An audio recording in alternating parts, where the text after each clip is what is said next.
Hey everybody, Steve here. Hope you're doing awesome. Hey, I just got back from a California trip for over a week and a half, and I went to In-N-Out 3 times. Now, before you judge me, In-N-Out's phenomenal. If you've never had In-N-Out before, you got to go get it. It's the best. I've had a lot of burgers and places out there, and In-N-Out is absolutely fantastic. But I think there's an important lesson to be learned for business about what In-N-Out does. See, In-N-Out has probably one of the most simple menus that I've ever been to. You have cheeseburgers, french fries, and shakes and sodas. That's it. Like literally the menu is a couple of items and that's all. And even with that simplicity, the line is around the block. In fact, it's very common to wait 20 or 30 minutes to try and get your food at In-N-Out by the time you work through the line. The places are always busy. They're always packed, even though their menu is super simple. And it isn't that simplicity that In-N-Out really came up with something great. And so we're not going to try and be the jack of all trades. We're not going to offer tacos and burrito bowls and chicken sandwiches and everything else, although they probably could make a mean chicken sandwich. They said we're going to be exceptional at this one thing, and that's it.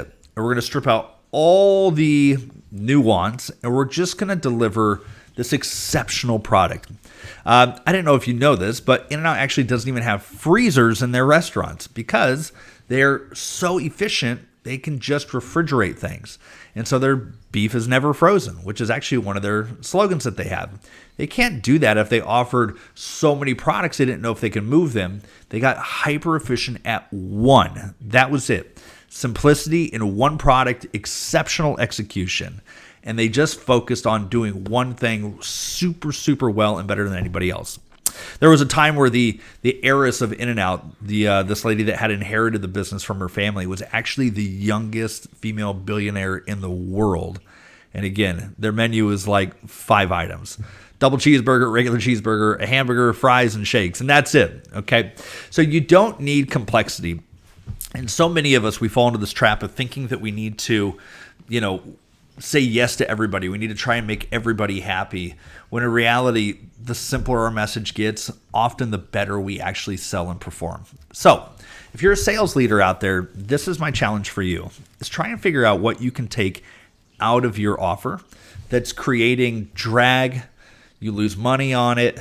It's work you hate. It's clients you don't like to work with. What are those big things that you just aren't good at or you don't want to be good at? And if you don't want to be good at something and you can't deliver on it well, like in a really exceptional way, then it's really not worth having at all. And we all have those limitations. But so often I see a contractor will say, we do that, we do this, we do all of it.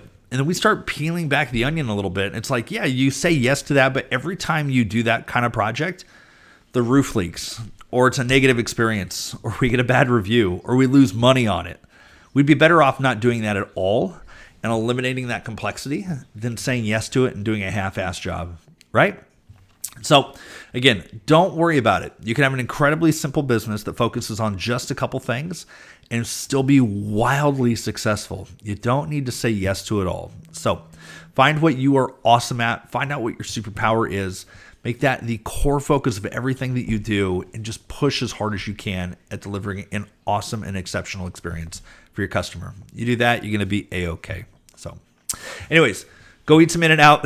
It's phenomenal. Maybe not 3 times in a week, but hey, if you know, you know. So until next time, I'll catch you later. Bye.